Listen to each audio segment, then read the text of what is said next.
My only son, Michael, and his money-hungry wife, Naomi, didn't even bother to hide their shameless giggles as if they'd just won some grand victory I was too blind to notice. When the solicitor finished reading the first page, their laughter filled the entire room. That is, until he cleared his throat and turned to the second page, the one that would change everything.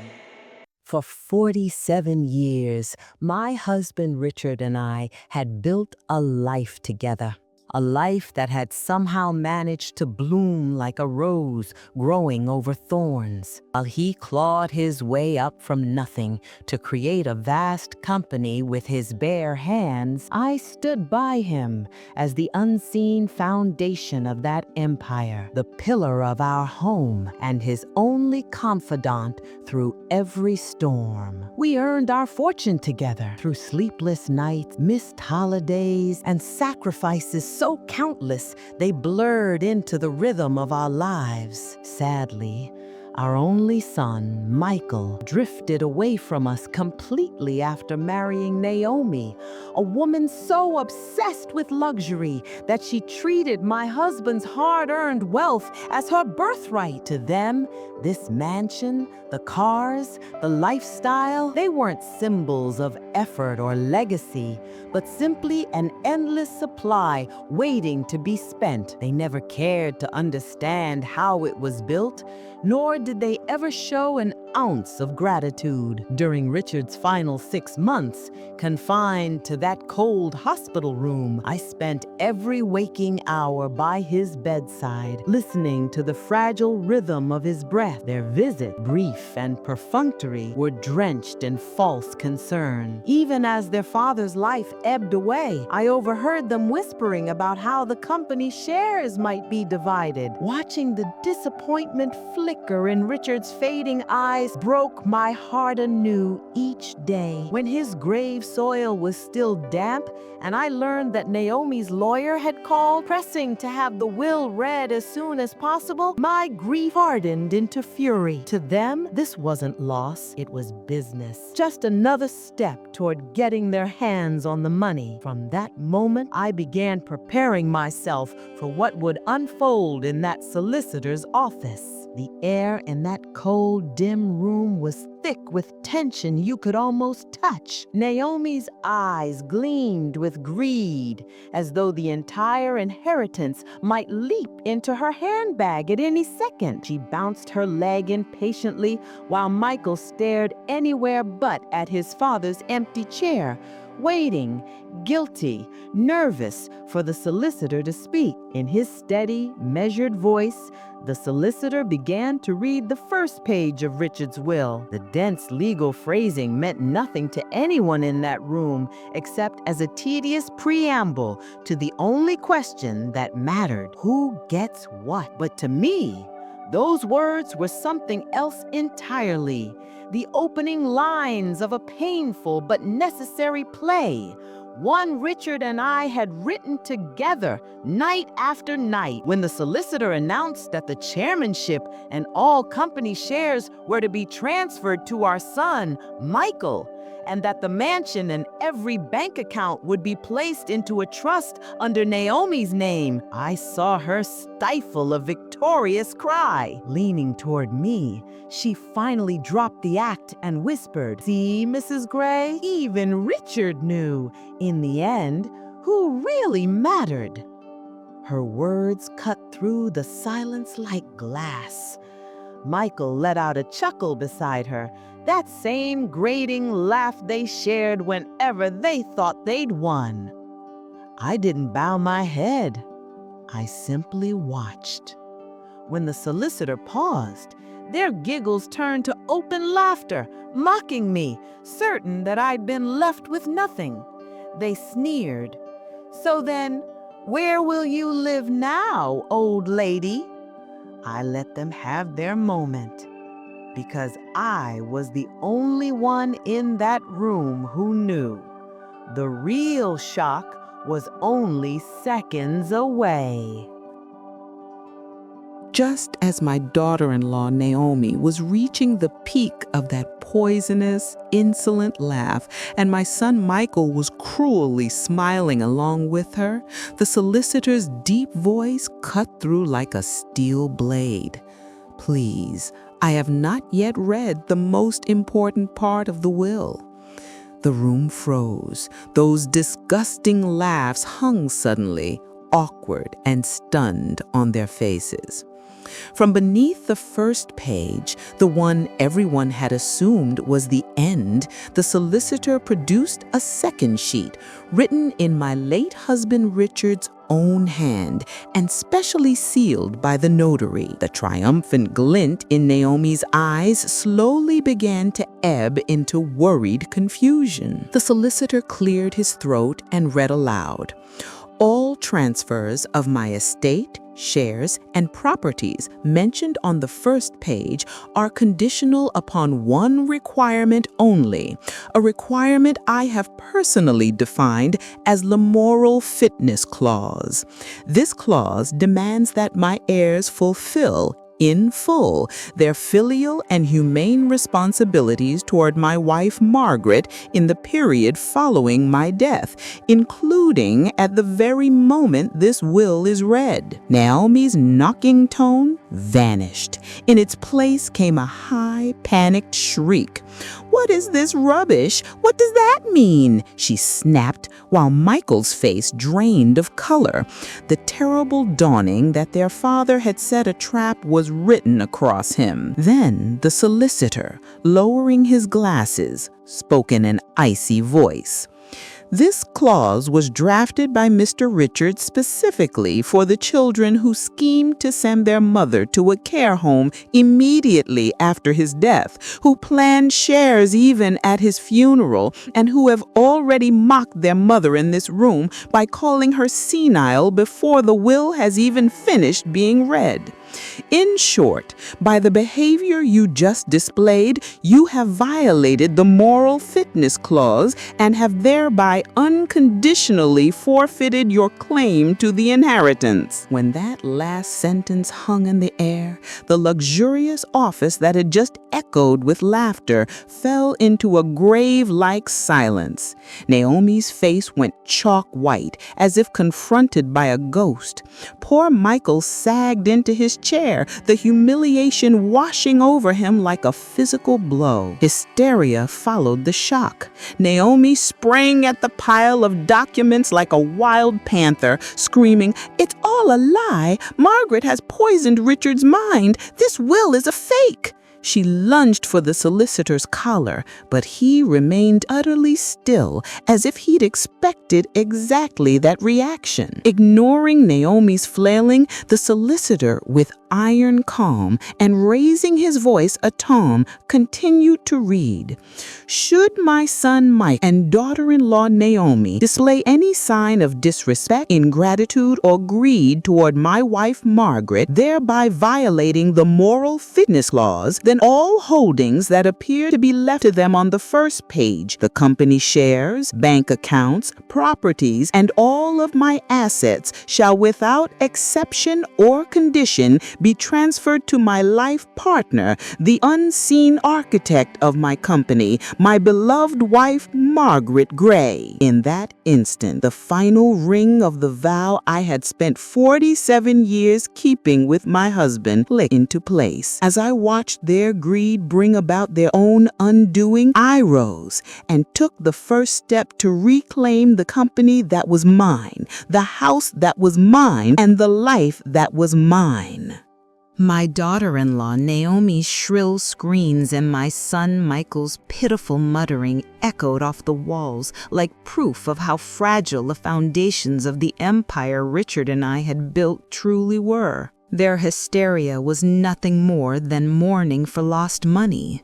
No one had ever grieved for the 47 years of devotion I had poured into this life. For years, I had sat quietly at that table, merely existing as a wife and mother, silent, unseen. But now, with every step, I could feel the strength that had been gathering within me all along. I walked to the head of the table, to his seat, the chair where Richard had always sat, where the fate of the company was decided. And when the solicitor respectfully rose to let me take his place, it became official. Everything had changed. I turned to my daughter-in-law, who was cursing me through her tears, and without allowing the slightest tremor in my voice said, "If you're quite finished screaming, Naomi, I'd like to inform you that the woman you called a senile old fool no longer considers you a guest in her home. You have 1 hour to pack your things. In 60 minutes, the locks will be changed." Then I looked at my son, my only child, who couldn't even lift his eyes from the floor. The disappointment I felt toward him burned deeper than any anger. "As for you, Michael," I said quietly, "when you stood over your father's grave calculating company shares, you lost something no inheritance could ever replace. I hope one day you search for the honor you traded away, though you'll find it in a place no money can reach." I didn't look at them again. To me, they were already ghosts. Turning to the solicitor, I said firmly, "I'm ready to sign whatever is required," then nodded to the security guards by the door. "Please escort Mr. and Mrs. Gray from the building.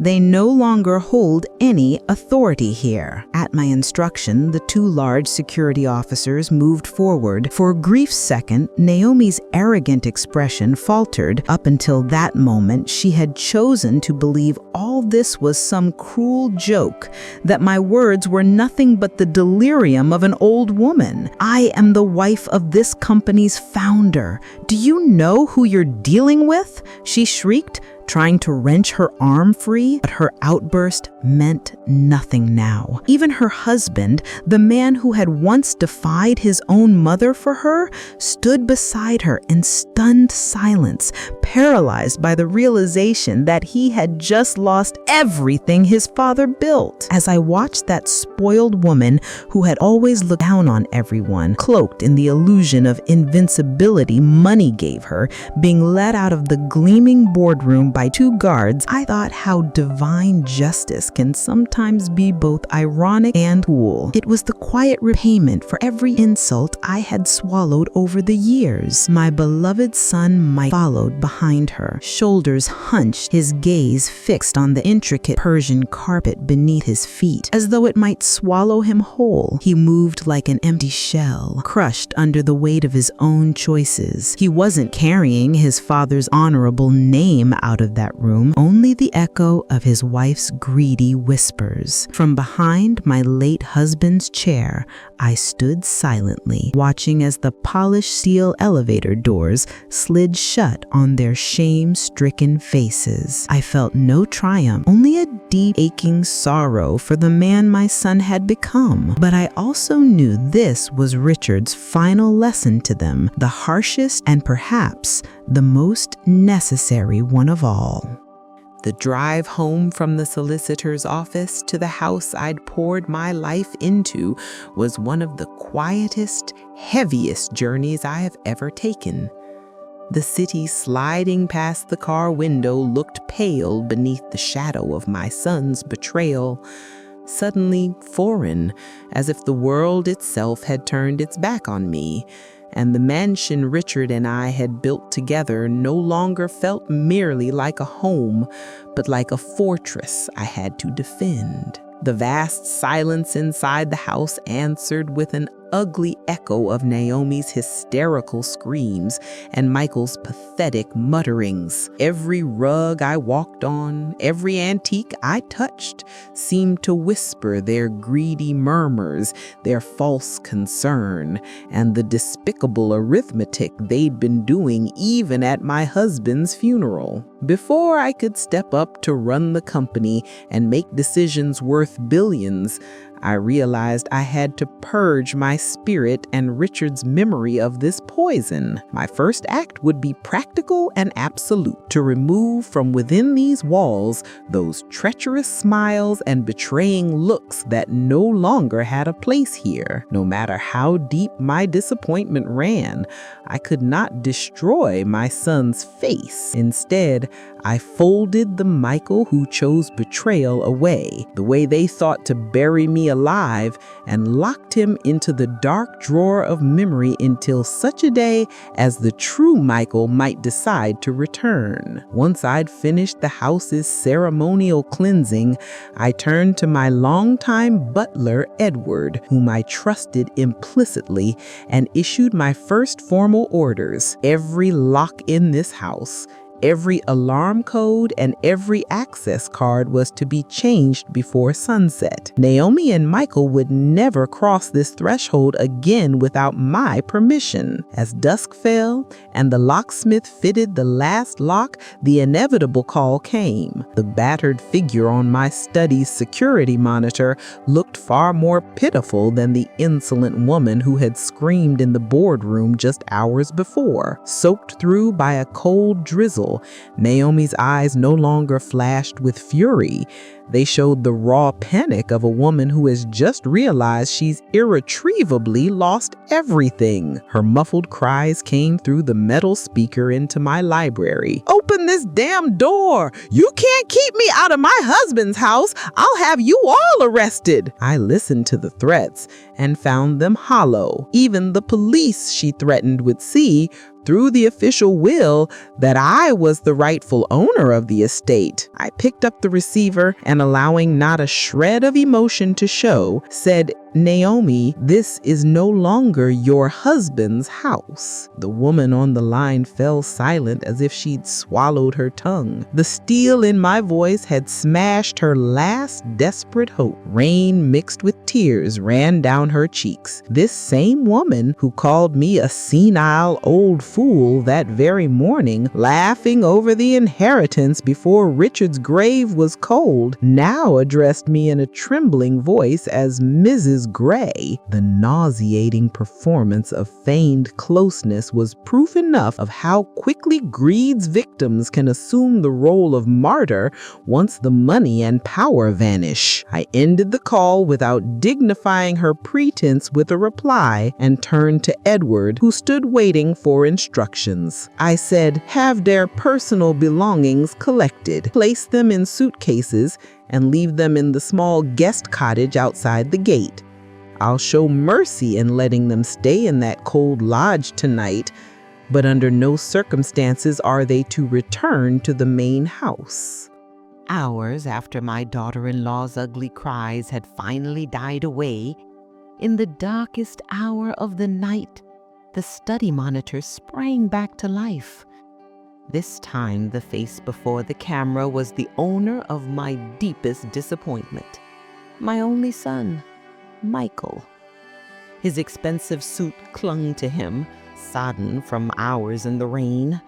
That once confident posture had given way to a pitiful, exhausted slump. When I lifted the receiver, there were no screams this time, only a broken whisper. "Mom, I did it, not you. Please, leave Naomi alone. It's only me, your son. Let me talk to you for a minute." It was the last defeated plea of a man who had watched his wife's greedy scheme fail and now had no choice but to beg his mother's mercy. For years I had been the woman who picked him up after every fall, forgave every mistake, and ran to his needs with unconditional love. To hear him now use the word mother as if it were a magic key to unlock the millions he'd lost, crushed whatever scraps of tenderness remained in my heart. "Michael," I said, my voice an iceberg he could not possibly miss, "your mother is the woman who refused to let the son who counted shares at his father's bedside and the daughter-in-law who called her senile into this house. My son has long since been swallowed by his wife's poisonous whispers."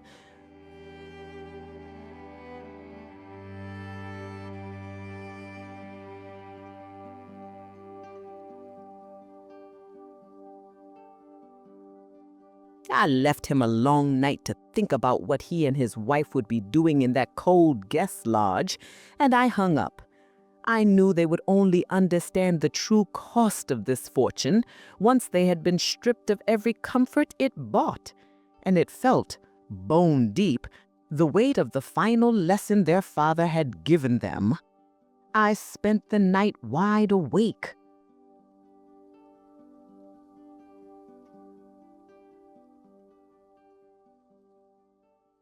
Thinking of the miserable pair lodged outside my door. No grief, however immense, could outweigh my duty to protect the 47 years of my husband's labor from the greedy jackals who would rob the company in his absence.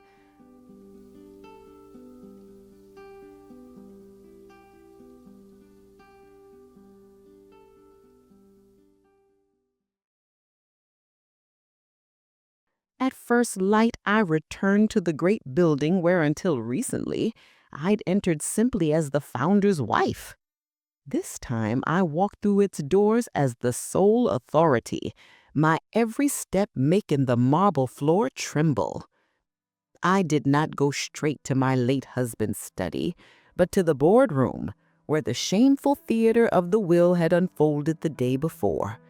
Seeing the faces of the suited men there, the ones installed by Michael's unmerited promotions, who rubber-stamped his extravagant spending as company expense, their counterfeit grief and genuine panic proved once more why Richard had drawn up such a ruthless, brilliant will.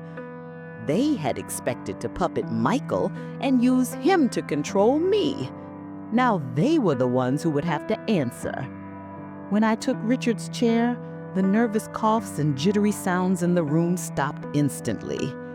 I laid out the thick preliminary audit my solicitor had prepared overnight, a dossier of the company's suspicious expenditures over the last 6 months, and without allowing the tiniest tremor in my voice said, "Gentlemen, while my late husband Richard was fighting for his last breath in hospital,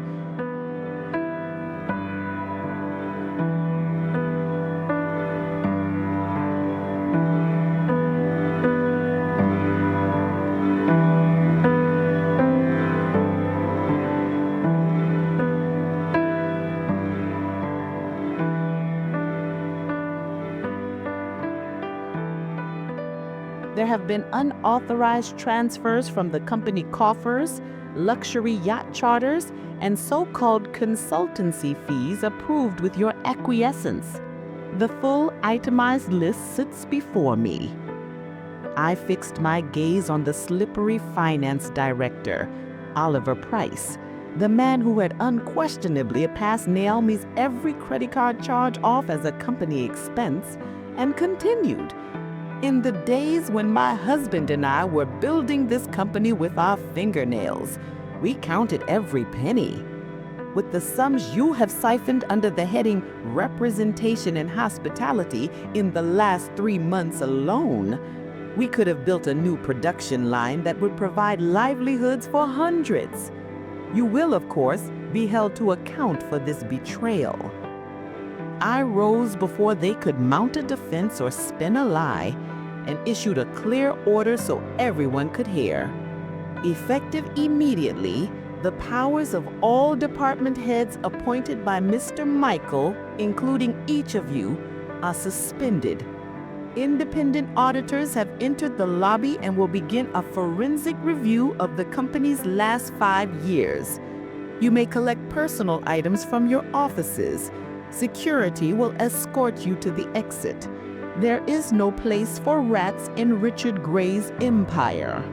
Cleansing the company of those incompetent managers, men who'd been milking my late husband's vision for their own pockets, was as painful and necessary as amputating a gangrenous limb.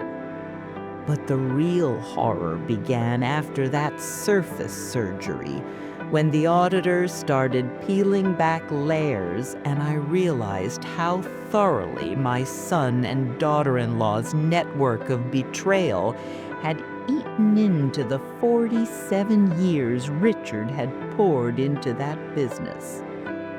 The chief auditor, icy and implacable, laid a red-covered file on my desk like an indictment. Inside were line-by-line transfers into the phantom company Naomi had set up under the name Interior and Design Consultancy, a shell with nothing but a P.O. box for an address. When I read those figures, it became clear this was no petty theft. It was a calculated, systematic looting and a mockery of the silence I had kept for so long.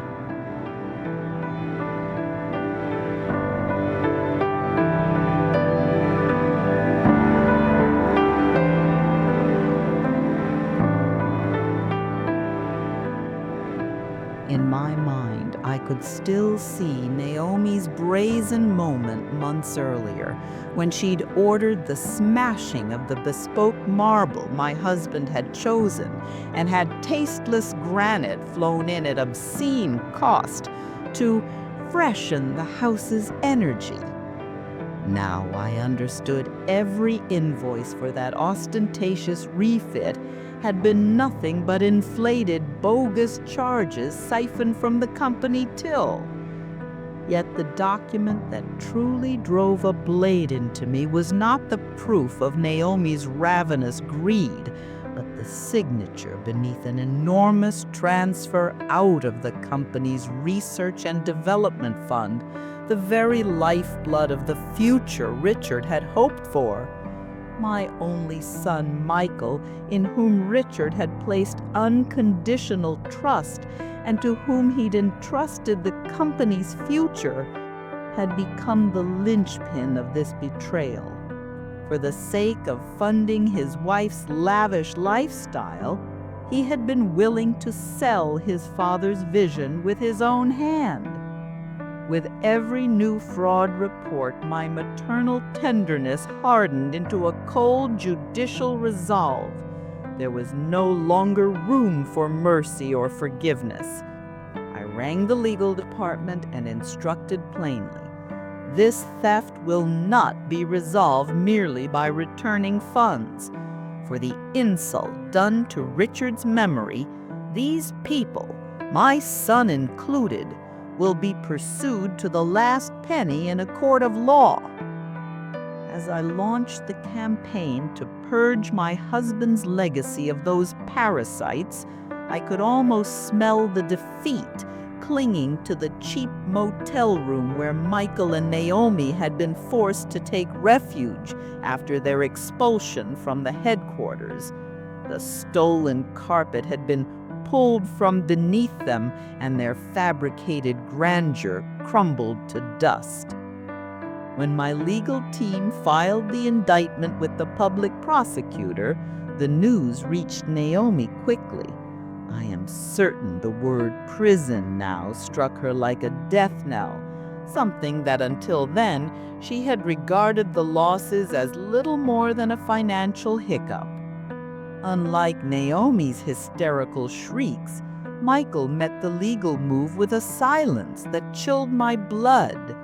Unlike his wife's blind greed, he had known the weight of every signature and turned a blind eye to each illicit payment siphoned from the R&D budget.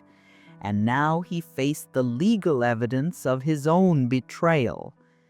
In moments of catastrophe, weak characters rarely unite, like castaways fighting over the last life jacket on a sinking ship. They begin to blame one another. Naomi's insatiable appetite shifted into accusation, pointed at the husband who dragged her into this mire. Rather than own the ruin she had helped create, she sought to pin the blame on someone else. Michael's pathetic collapse was the saddest portrait of a man whose identity and authority had been built on his father's wealth.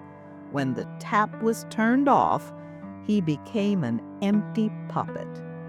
My legal action was not only a criminal complaint, it was the law's way of delivering the final brutal lesson Richard had withheld from them in life. every action carries a price. My son Michael's pitiful collapse did not extinguish the cold fury inside my daughter-in-law. It did the opposite. It rekindled the most dangerous, most insidious part of her character, the ability to play the victim and manipulate others.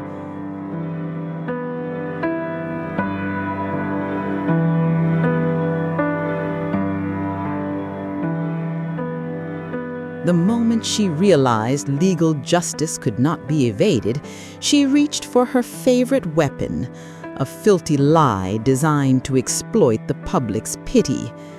Minutes after receiving the warning from her own lawyer that prison was a real possibility, I heard, on a monitored line authorized by our chief legal officer, Naomi whispering into the phone to one of the sleaziest tabloid reporters she knew.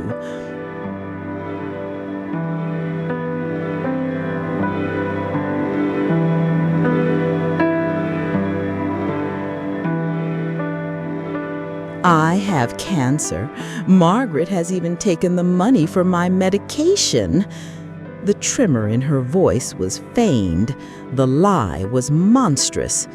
In that instant, I understood, once again, how low she would sink from money. Even my poor fallen son could not stoop to the depths of that particular lie. Michael's weak protests were a whisper beside Naomi's cold, calculated theater, a fact that hammered home the bitter truth. He had become nothing more than her pawn, his will erased by her greed.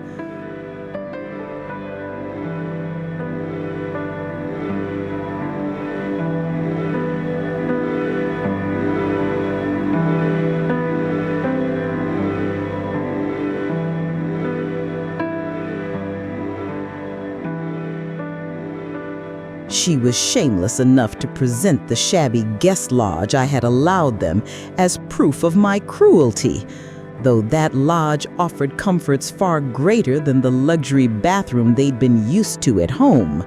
They had not yet realized how laughable their so-called documents would look beside the irrefutable embezzlement reports in my lawyer's hand.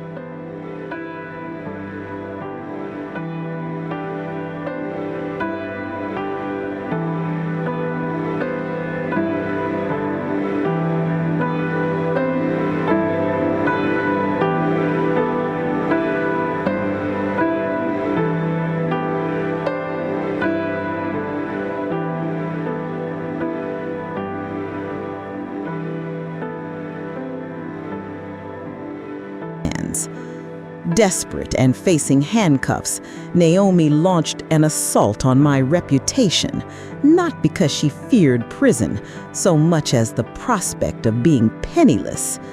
The next day's spectacle she planned outside the company would be nothing but a pitiful, self-made theater of shame, and she clearly had no idea she would be announcing her own degradation to the country.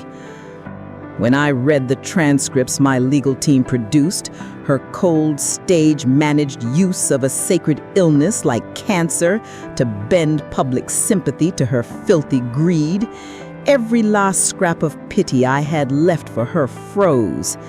It was nauseating proof of how avarice can corrode a soul and obliterate a conscience. That very morning, after taking the first steps to honor Richard's name, I prepared for the circus they intended to raise outside my company.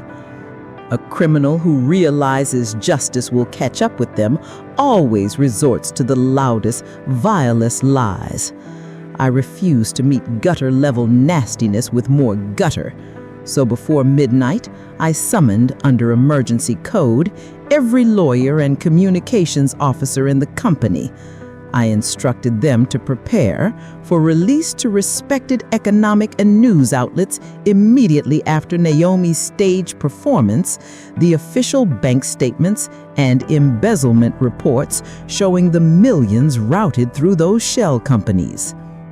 I could not stop them from staging their public disgrace in the plaza before the holding, but I would not allow a single liar to set foot in Richard's home in the name of pity.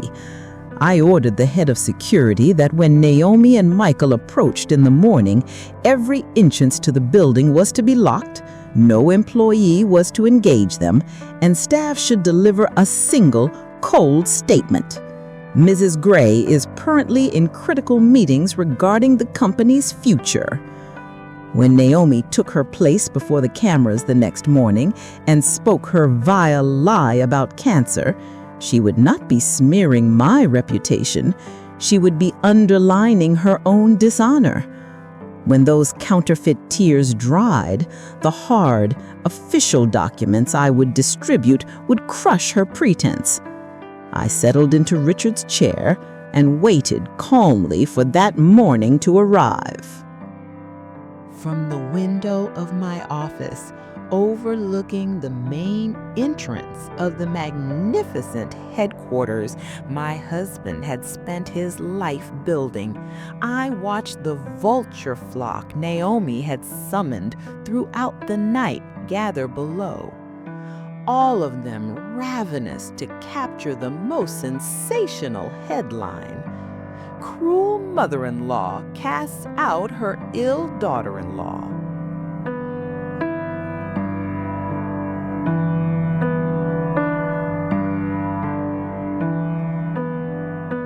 As they stepped from an ordinary taxi instead of one of their luxury cars, precisely as she planned, Naomi staged her moment, collapsing dramatically onto my son as if she could barely stand. The performance was so calculated, so utterly fake, that my heart ached anew at seeing my child stoop to be used in such a disgrace.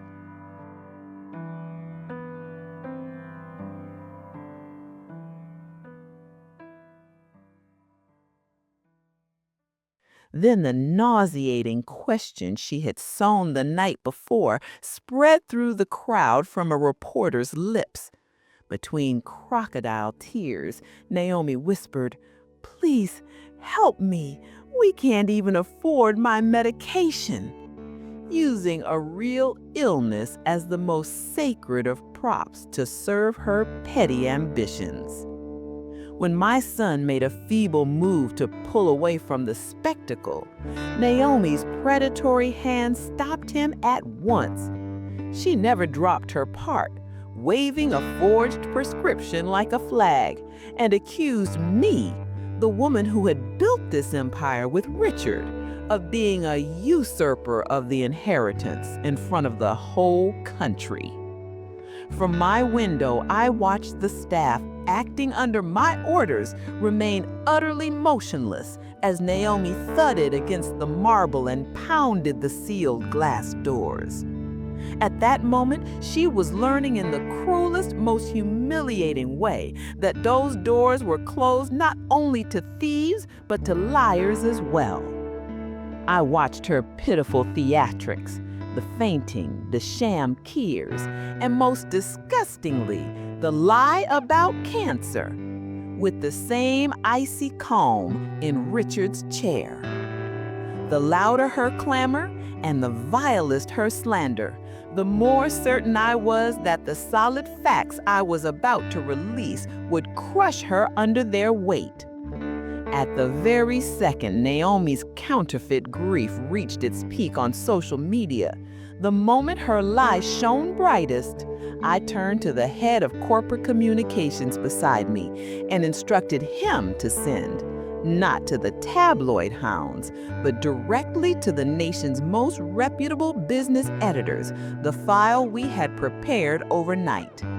The official bank transfers showing the millions routed to Naomi's shell company, and the embezzlement vouchers signed by Michael.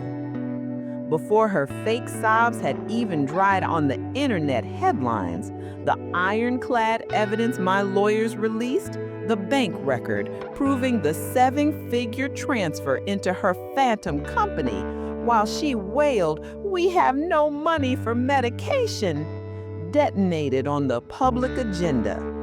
That pitiful victim bride narrative turned, in seconds, into a front-page story of aggravated fraud. Even the ruthless reporters who'd been competing to air her story for the highest ratings were appalled when the documents landed on their phones. The very bank slip that proved the $1 million theft undermined the cheap lie they'd been fed. Live feeds outside my holding began to cut away in frantic succession. The blaze of her falsehoods was doused by the cold water of truth within moments. Naomi watched, stunned, as the crowd that had once pressed toward her fled as if she were a contagion. Microphones and cameras retreated. On this front of the fight, I did not need to speak. The crushing weight of the papers in my lawyer's hands had already won the day. When the chaos of cameras and reporters suddenly died away, a heavy knife-cut silence fell over the wide marble forecourt of the company I had spent my life protecting. Moments earlier, my daughter-in-law Naomi had been the tragic center of attention, weeping her fake tears for sympathy. Now she stood alone, staring after the departing news vans, stripped bare by the truth of her own lies and betrayal.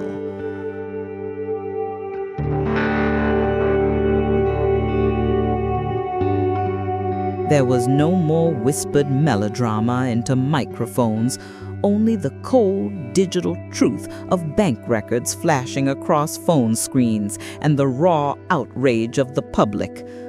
The disgusted murmur, "She faked cancer to rob her husband's company," and the shouted, "Shame on you," rang far truer and far crueler than all her staged sobs. Blindsided by the public's sudden merciless turn, Naomi grabbed my son's arm in panic and pleaded, "Let's get out of here."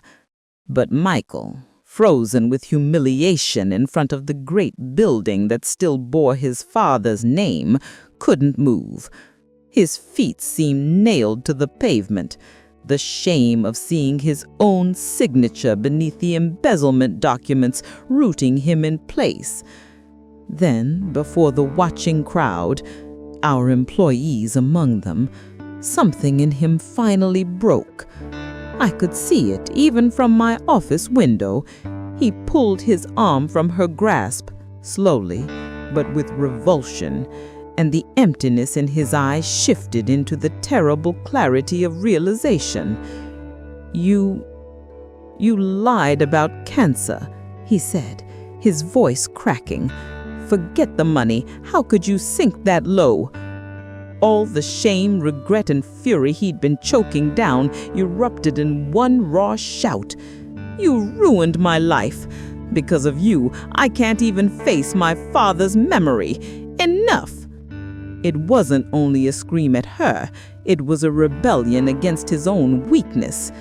And then he turned his back, leaving her there on that pavement, alone with her lies and her greed, and disappeared into the crowd. My son's departure marked the collapse of Naomi's last defense.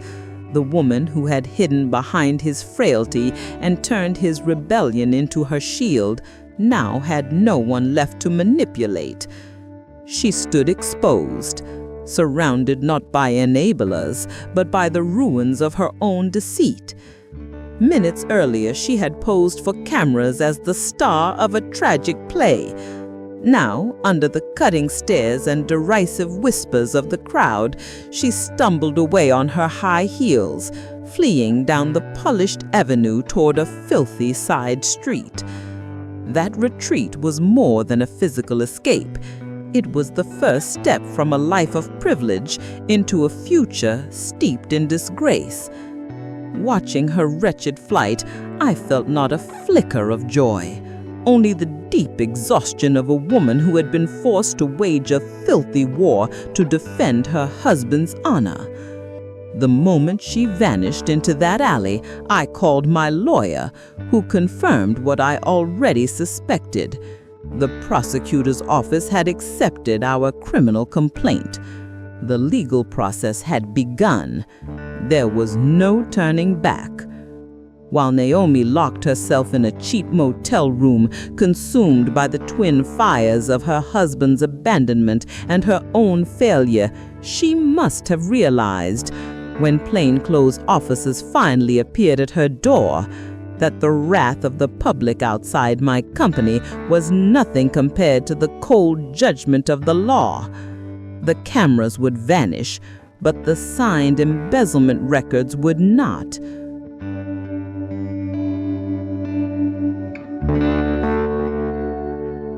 When she received the official summons charging her with aggravated fraud and embezzlement, she finally understood, with the chill of justice breathing down her neck,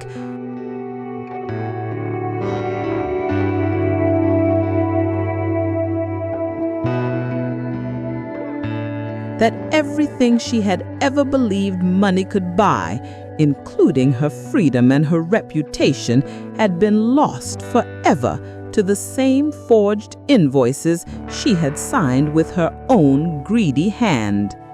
Days after my daughter-in-law had met the cold face of justice and legal proceedings had begun, while I was burning the midnight oil with auditors to purge the company of rot, a trembling, rain-soaked image on my security monitor reopened the oldest wound in my heart. My son Michael, dragged out of that pit of betrayal by his wife, had returned to his father's doorstep a broken wreck. There were no screams this time, no threats, no demands for money, only a silent, helpless figure clinging to the iron railings of that great gate, shoulders bowed beneath the weight of shame and remorse, who hadn't eaten or slept properly for days. Seeing him there struck my maternal heart far more deeply than all the stage theatrics they had made outside the holding. When I picked up the phone, all I heard over the line was the ruthless sound of rain and Michael's ragged breathing. He was holding onto that cold metal, unable even to summon the courage to step inside, merely standing there because he needed in some small way to feel the presence of his mother. That silence was more devastating than Naomi's hysterical shrieks. It was the whisper of a real, irreparable break. Finally, when he managed that choked whisper, "Mum," there was no veiled demand for cash behind the word, only the crushing shame of a son who had sullied his father's name after his wife's vile lie about cancer and the money they'd stolen from the holding. He had to ask me, his mother, for permission even to go to his father's grave. That pleading was the bleakest, most heartbreaking confession of his fall. At that moment, I stepped away from the chair of the holdings chairwoman and allowed the grieving mother in me to come forward. I did not speak. I ordered the great doors to be opened for him. I knew his long, painful path to genuine remorse would begin at his father's gravesite with an apology to the man whose name he bore, and that, I decided, was the last chance I could give him. Watching my son clutch that gravestone, his tears mixing with the rain and his sobs racking his body, was not the victory I had wanted. It was instead the cruel but necessary final lesson Richard had designed to save his son's soul, the unavoidable confrontation with what betrayal costs. Michael's cry in that moment was the first sound of understanding, the first acknowledgement of the price of his treachery, far removed from the false pillows of comfort they'd offered at the funeral. When he finally came to my door and asked forgiveness, Each step he took bore the weight of the honor he traded away for his wife's greed. I opened the door, but it was not a welcome home. It was the icy announcement of the last, hardest reckoning he would have to face in the house whose legacy he had stained. His confession was not the plea of an actor seeking sympathy, but the exhausted acceptance of a man emptied of spirit. He stopped blaming others and admitted how his own weakness, his failure to resist his wife's poisonous whispers, had betrayed his father's legacy and his mother's trust.